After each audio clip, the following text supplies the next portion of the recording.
Welcome to Rediscover the Verde Valley. My name's Christian Oliva Del Rio. I'm the president and CEO for the Cottonwood Chamber.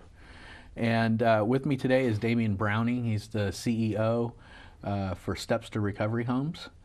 And I'm pretty excited that you're here, Damien. It seems like every time I talk to you, I find out something new about you. And you're a busy guy. You know, you're doing a lot in our community, and like people to get to know you a little bit more. So can you give me a little bit of history, a little bit of background? When did you come to the Verde Valley? And Yeah, Chris. how long you been here? First of all, thanks for having me here. You're welcome. And I do a lot in the community because I took from the community for a long time. So I came here in '92. I moved over. I was originally raised in Joshua Tree, California. And my grandma, I lived with my grandma, my grandpa, and they actually had a place. They bought a place in Cornville. And we'd come over during the summer, and I really liked it here because in Joshua Tree there's no water at all. So they have a place right on Oak Creek. So I'd come over and fish and stuff like that. So and in '92 I ended up graduating high school, and I moved over here. Cool. So you've got kids and stuff here? I do, yeah. 3 boys, I hear. Yeah, I have 3 boys. My youngest one just graduated 8th grade from Clarkdale Jerome last night, Chance. Yeah. And then I have Joey. My youngest one's 14. My middle one's 15. Joey, he lives in Chino with his mom, comes over. Right. And my oldest one is 19, Owen. Yeah. Great.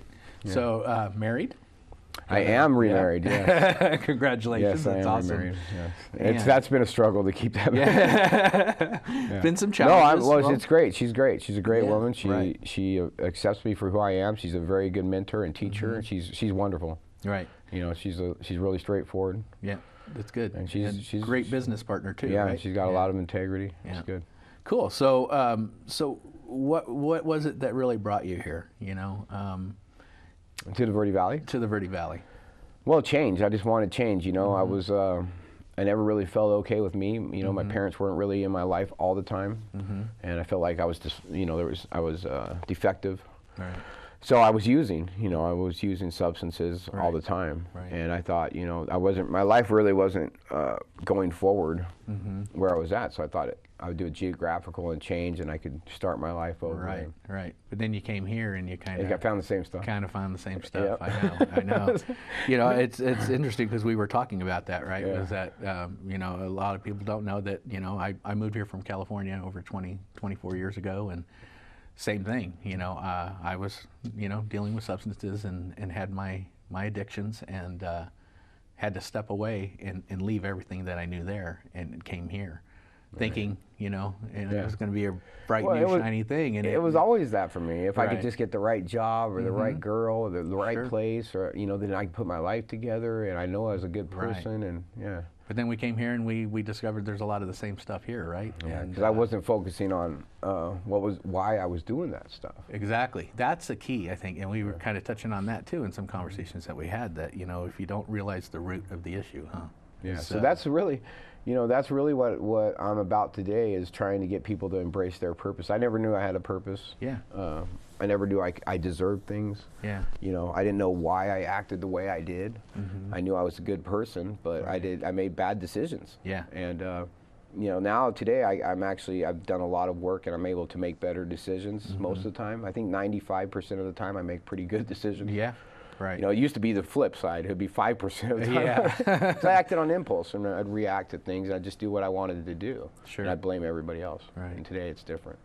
So you've been clean and sober since, what, 2006? 2006, yeah. Right. Yeah. So, you know, it's not easy. How did you do it? Well, and that's, you know, I don't want to get, that could be a day-long conversation. Right. I mean, I was really locked in my addiction. I was doing things against my will. I was neglecting my children, and I was doing some bad stuff, and I actually got in trouble.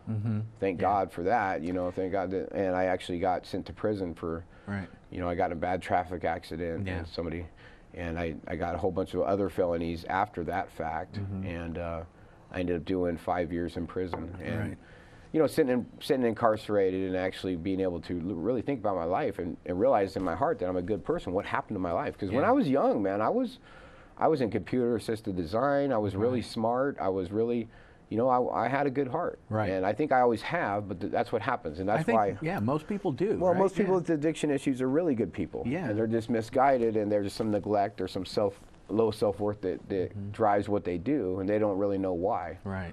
All they know is it makes them feel better, and then you chase that high because all of a Yes. sudden you feel like you're accepted, you feel like you fit in. Right. And you chase that for years, and next thing you know, you're addicted to it, and it's chained up, and you'll do anything for it. Yeah. You know, so being away from that, and not saying being incarcerated, it's not there, because it is. Right. But being able to really look at my life and miss my children, you know what I mean, really made me start rethinking some stuff. And, you know, that was really the turning point. And then when I got out in 2008, February 2008, I got out, and I was able to go to some support groups. Right. So, and that actually changed my life. I actually found some people that were trying to do better. Right. And I started hanging out with those people instead of hanging around the people that were using. Yeah. And I had to, you know, I had to break it off with my wife. Sure. There was a lot of change. Yeah. You know, I really just wanted my family back, and I had to break that off. Yeah. It took me 3 years in courts to get my children back. They were already in permanent guardianship. Right. I got my That's a children. feat in itself. Yeah. It was, and it was really scary because my mind told me I was getting them on the weekends, so my mind told me it was good. I would just, you know, I could get them on the weekends to do what I wanted to do. Right. But my heart told me I wanted to be a father, and I didn't know how to do that. And I still am learning. Right. You know? But my heart told me I wanted to be a father, and you know, I'm like, 3 kids, really? You're fighting to get these kids back in your life? You know, how are you going to take care of it? What are you going to do? So it was real scary. And there was a lot of times I felt like using, and I would go to my support group, and I would talk to people, and I didn't have to get loaded over it. Yeah. Support's key, right? You got to have that that hope and that desire. I think there's more. There's more. You got to really figure out why you do the things you do, and then being of service. Yes. You know, having that purpose is because I started being of service and to the community and stuff like that, and that really helped too. Really does start changing the patterns in your brain, right? The more you start. Everything's changed in my back. life, man. Yeah. I mean, I got out. I was a mason. I started laying block again, and in 3 months I was making $20 an hour. And I was going to start my own masonry company, and I got injured. I've had 5 knee surgeries, and I had to recalculate everything. Right. You know, the way, and then going to college, you know, going to Yavapai College and stuff, it really helped to reprogram how I thought about things. Right. Yeah. You know, it kind of that really surprised me that, you know, actually you and I both went and took a lot of the same courses at Yavapai. So we're working on computer systems, applications, and we're working towards an IT degree, huh? You know. I was. Yeah. So you've actually received your associate's degree, right? I did. Yeah, I have my associate's degree in computer systems and applications. Right. And then so from there, what'd you do? Well, and I mean, and I was doing really good in school. I was really, I hadn't been to school in 18 years, so I was really afraid. Yeah. I thought I was a failure. I wasn't gonna be able to do good. And I did really good. I got a lot of scholarships, and I got the all Arizona Academic Team Scholarship from USA Today, and they paid for my bachelor's to NAU, so I started going to get my bachelor's degree. Right. And at the time, I was still, you know, I'm in recovery, and I'm doing my support groups, and I'm talking, you know, and then I meet my new wife, Ann, you know, and she scares me because she's got her life together. I'm like, wow, what's this? You know? And you know, so she started teaching me, and we started hanging out, and we would talk about, you know, recovery a lot. Right. Talk about recovery and addiction a lot. Yeah. And yeah, just you know, having that right partner kind of does help you as well, right? I mean, you've got to have that close person to kind of fall back relationships onto. are. It is. Relationships are key. They're the biggest things we do. A lot of people with I don't want to separate people with addictions with people. You know, exactly. A lot of humans have relations. I mean, it's all about relationships because you have a relationship with your employer, your higher power, your God, whatever, your wife, your kids, your neighbor. I mean, it's all about relationships. And the problem with people that get into addictions is that there's a breakdown of communication. In order to have a healthy relationship, you need to know how to communicate. Right. And I didn't know. I had no clue. Yeah. So it's been, you know, that's why I say it's been difficult. It's been a blessing. Yeah, absolutely.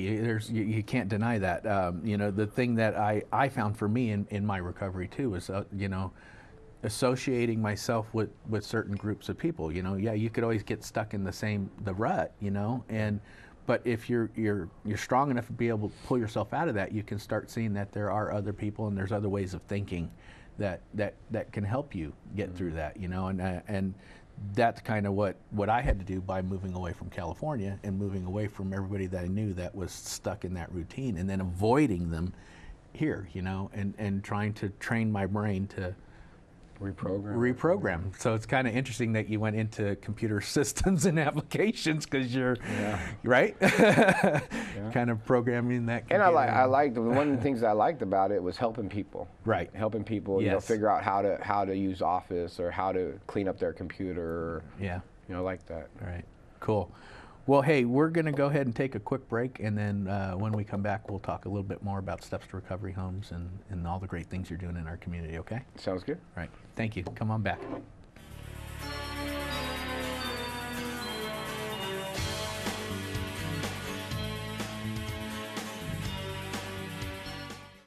This is Bruce Morrow, Transportation Manager for Cottonwood Area Transit. Remember, we cover the entire Verde Valley and Sedona.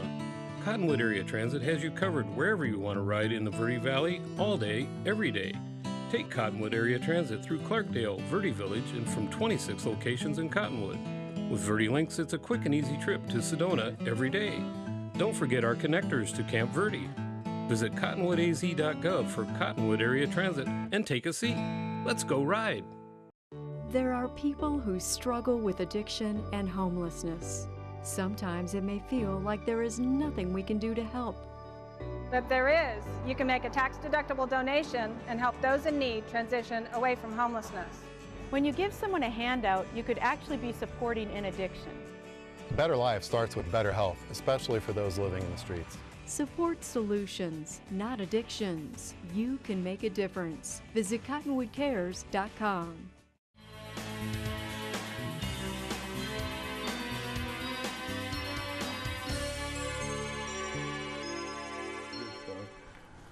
Welcome back to Rediscover the Verde Valley. I'm Christian Oliva Del Rio, President and CEO for the Cottonwood Chamber. And again with me today is Damien Browning with Steps to Recovery Homes.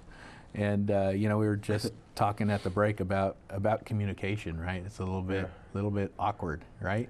Yeah, well, it's one of the biggest tools that we need as human beings, communication. Yeah. And our society has promoted isolation, really, with being material and consumerism and all these things that define us, that we have really, especially with social media and technology, we really lost the ability to communicate. Right, sit in front of somebody and we wonder why we're so dysfunctional. Yeah, you know? Right. So add substance abuse in the middle of that, and it makes it even worse. Substance abuse makes it easier for people, well, yeah, but then it makes it worse. It does, because that's, you know, yes, you get that you almost feel bulletproof kind of mentality, right? And you but I think a lot of times what you don't realize is that you're really not making it worse a whole lot, but you're not also saying a whole lot of important things, I guess. You know, I don't know. Well, yeah. Yeah.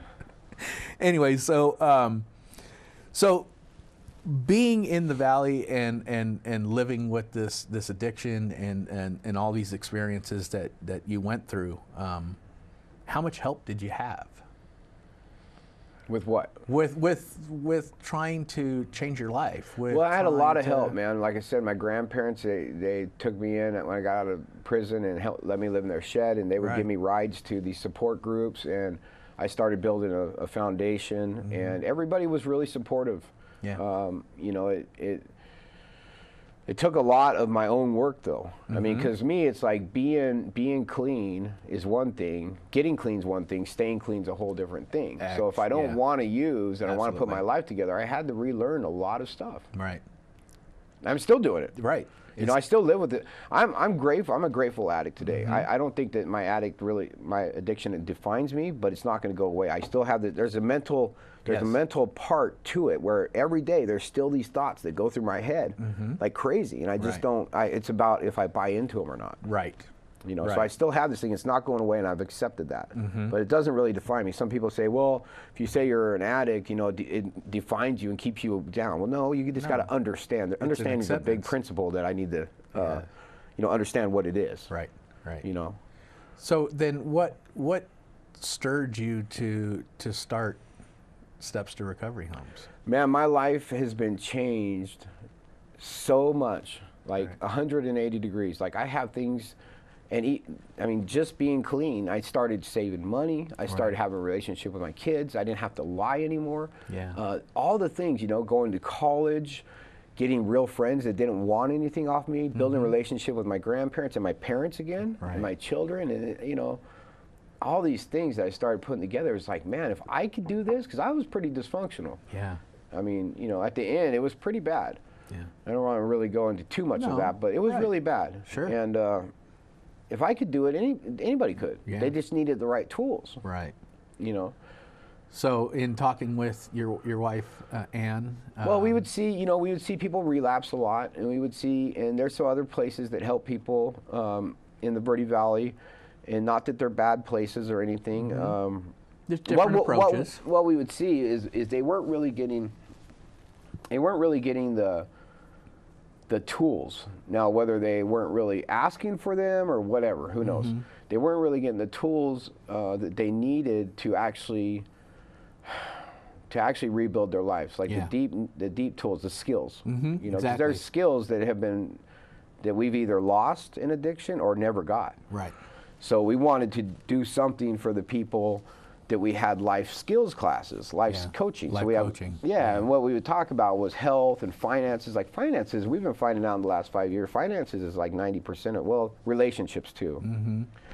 You know, because people want to get approval and they get in a relationship and all they know is what they know. So they get in a relationship with somebody who's really not ready. Yeah. But finances is big too. So financing, boundaries, priorities, goal setting, telling them, you know, what do you like to do? Look at, you know, what do you want from your life? I remember somebody asked me that, what do you want from your life? And I went, I don't know. Yeah. Well, you should write it down. Right. You know, so I talk to people about that all the time. Write it down. What do you want? Let's start going there. Right. You know? Have you ever, just when you were talking about finances, have you ever gone back and figured out how much you've actually spent on? No, you really have no concept of, you know, how important finances are and how screwed up we were, you know, back then. So well, I would go get my substance, whatever substance I could get, before I buy diapers for my kids. Right. That was you know, there's no stop or. And I love my kids to death, but I would do that. Yeah. I would neglect them. Right. You know, it was horrible, and I didn't. Yeah. So, but we seen that there was a need. Obviously, there's a need. You know, there's a lot. Addiction is huge, right? It's been getting huge. It's getting noticed now because more and more people are dying. Yes. But it's been a huge problem. It affects our schools. It affects our neighborhoods, our employees. Every I mean, I'm going around of our communities. I go around all the time, and people can't. They're calling me all the time. Damien, you got any clean and sober workers? Well, you know, it's really bad, and it's getting worse. Sure. You know, our society has bred this thing where this isolation and separation of what's real, and it's just getting worse and worse. So the need is there. Yeah. You know, and the thing is, when people come in, we wanted to form something for people who fell through the cracks. So we wanted to form something that was affordable. Right. Right? And we wanted to form something that focused on long-term recovery. And that's what I say, you know, getting clean and staying clean are two different things. Yes. So when you start talking about long-term recovery, what can we do to make them be successful for years? Right. Not just, hey, get clean in 3 months, 6 months. And then you're done, right? And you fall back into the same routine. Yeah, you know, so we had to figure, and we still do. We're not perfect by any means. We still look at, and we keep putting things in the curriculum. It's amazing what we put in the curriculum to maximize the success rate. Right. We had to start talking to people about setting budgets, about making goals, about setting boundaries, about prioritizing. It's about life coaching, right? Yeah. It's about teaching about all these other responsibilities. And it's about keeping them, you know, getting them in a pattern to reprogram them to what's working, and then what do we do to keep them in that pattern? Right. Which is really hard. Right. Because, you know, I have graduates, they graduate and then they stop doing what they was working and they're right back to it. Yeah. You know. So, so you started in 2013, right? Yeah. And my wife and I, you know, it was crazy how we started this, because I got a call from her. She said, go down and check out this place for rent. I said, why? And she said, just go. And I went down there. It was John D. Batista. I knew him. Yeah. And he was renting this place in Old Town, and I told him what we were looking at doing, and he rented it to us, and we started the Hope House. Right. And we went and we got 3 credit cards, and we filled that place up, and it was a co-ed, and it was women and men, and there was upstairs for the men and downstairs for the women, and we had a life coaching session in the middle, man. We just started doing it. We started. You know, the first month it was 1 person. Yeah. It was awesome. Yeah, but we just, you know what, we built it, and it got bigger, and we ended up getting, real quick, we got another house for women because we had to separate them. Right. So that was something we learned real Thank God quick. for your passion and jumping in and taking that first step. You know. So how many homes you have now? Just the two. You know, it got really big. We had 2 really big homes, and we had to downsize. Right. Because we've taken loans out of our own home just to keep the organization open because we're so passionate about it. You know, it's not really a money-making business. So, well, yeah, it's definitely got to be a business of passion. Well, for some you, people right? make money at it. Well, you know. you can, but it's, again, we were kind of talking about, money's nice, of course, but it's your heart, right? It's what you believe in, and so you're doing this. Well, and the more and more we throw into the curriculum, the less, the reason we're, even though the resale store has been helping a lot, but we throw a lot of stuff in, we supply bus passes and laundry soap and linens and toiletries and cleaning supplies, and we take them places, we take them to events, and we take them to meetings, and we take them all these other places, and now we got kayaking and equine therapy and yoga and out of Africa and Segways. Now we're taking them Segway, and those are all in-kind services from sponsors. There's a lot of people in the community that are helping out, but we keep putting things into it to maximize that success rate. Absolutely, more tools in the toolbox is what you need. Right. And so, real quick, tell people if they wanted to donate or help out, they could go. You have a website. We do stepstorecoveryhomes.org. Right, and you've got lists of things that you might need there, or we need all kinds of stuff, man. We need life coaches. We need right now. I just got we got a van donated last year, and it's too small. I'm getting more guys in the house, so I'm going to need a bigger van. Right. Great. Well, we're going to take a real quick break, Damien, and then we'll come back. We'll talk a little bit about that, and then you've got a pretty big event coming up at the end of the month, Erase the Stigma, and that kind of speaks volumes to me there, that event too. So we'll come back in just a few and talk some more. All right.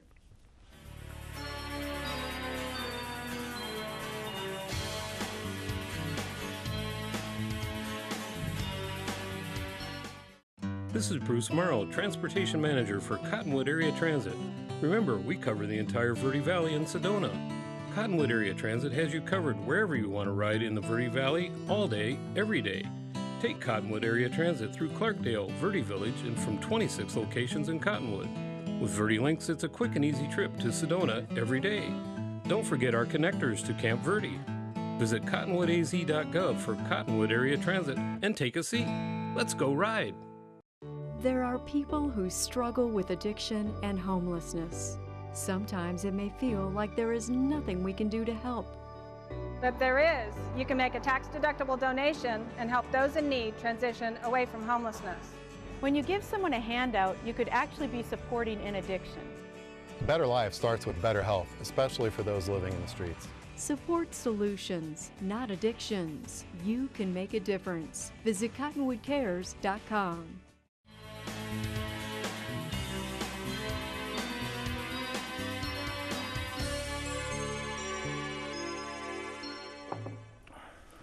Welcome back to Rediscover the Verde Valley. Again, I'm Christian Oliva Del Rio. I'm the CEO for the Cottonwood Chamber. And with me today is Damien Browning with Steps to Recovery Home. And man, we start getting into these conversations, Damien. We can go all day on it, huh?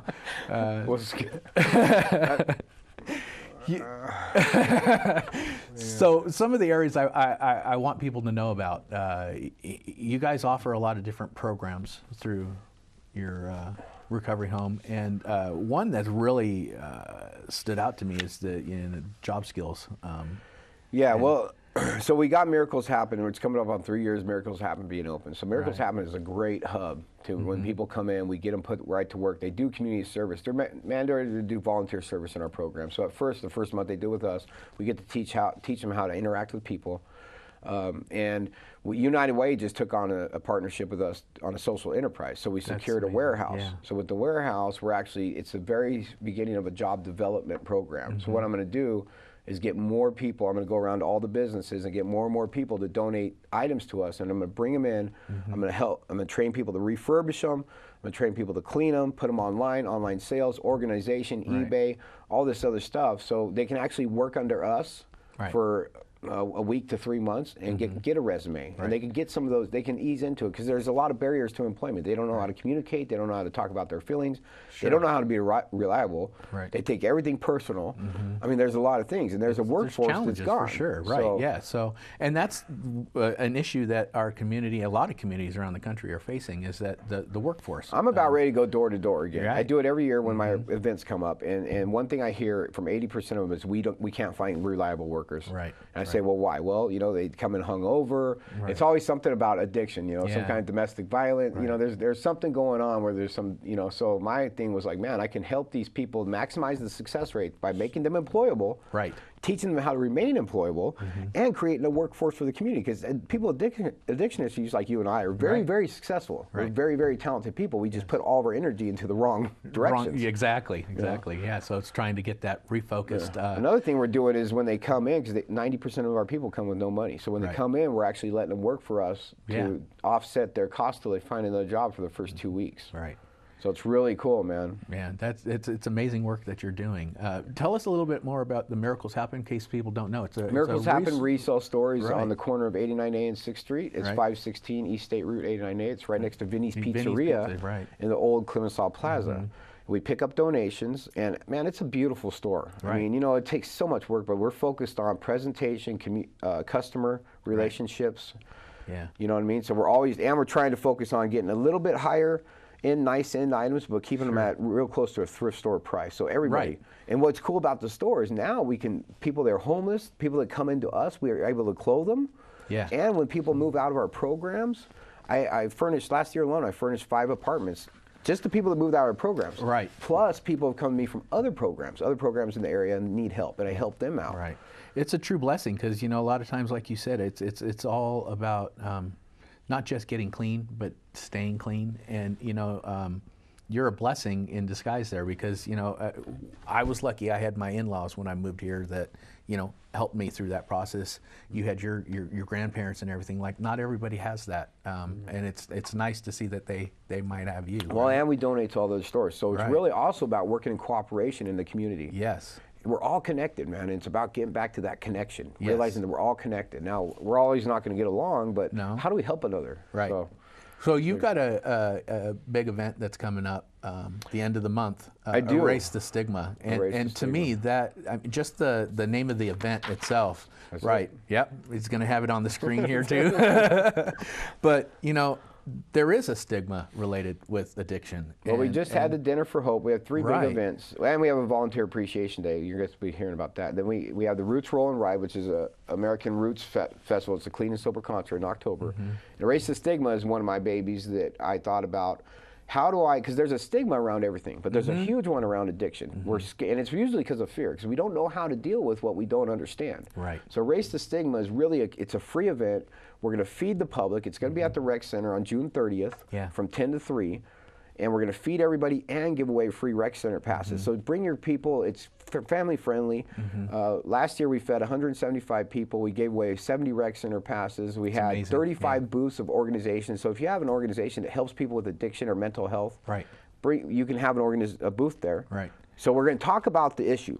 And what is addiction? What is mental health? How do they coexist? What else is going on? Right now, this year, we're talking about gambling. We're talking about suicide awareness. Yes. We got the guy from the jail, Jeff, I can't say his last name. Noonan. Oh, Noonan. Okay. Yeah, he's a really good guy. He's going to come talk about what the jail's doing in these issues. I mean, we got some people coming. Shauna Bowen's coming. It's really cool. So you've got what, like 5 different I got 5, speakers? Yeah, 5. Right. And then we got somebody coming talking about adverse childhood experience. Right. Which is the ACEs, which is really why a lot of this stuff happens. So you can get some information about what it is, and then you can get some resources about what to do. So if it happens in your life, it's going to happen. Addiction's it's just getting worse. We got 175 people a day dying of an overdose. Right. That's just an overdose. That's just people that die. Right? That's scary. It's going to hit you, and when it happens to your kid or when it happens to your neighbor or your employer, you're going to have information and some kind of understanding, so you're not scared of it. Because once you're scared of it and you avoid it, it compounds it. Right. It makes it stronger. Right. So that's the whole thing. Erase the Stigma is something I've been wanting to do forever, and we put it on. It's the 3rd year we're doing it. It's amazing. So, and they were asking me to do it around the state, so I'm going to start doing it around the state too. Very nice. So you're getting a lot bigger there, Damien. Yeah. We really appreciate everything that you do in our community. I wish we had more time to talk about this. We need more time. We need more time. Quickly tell people, again, the website is stepstorecoveryhomes.org. Come by and see us at the resale store. You know, we're looking for volunteers. We're looking for donations. We're actually a member of the Arizona charitable organization, so you can donate and get a tax credit. Right. So it's $1 for $1. Yeah, we're looking for people to get involved. Excellent. Especially with the job development program coming up. I really need some help with that. Right. That's a big thing. Well, you know that you got my commitment. I'm going to be helping out and stepping up as much as I can too. And thank you. Appreciate it. And maybe we can get you to come back again sometime. We can talk some more. Okay. Okay. All right. Thanks for having folks. me. Yep. Appreciate it. Looking forward to seeing you next month. Thank you.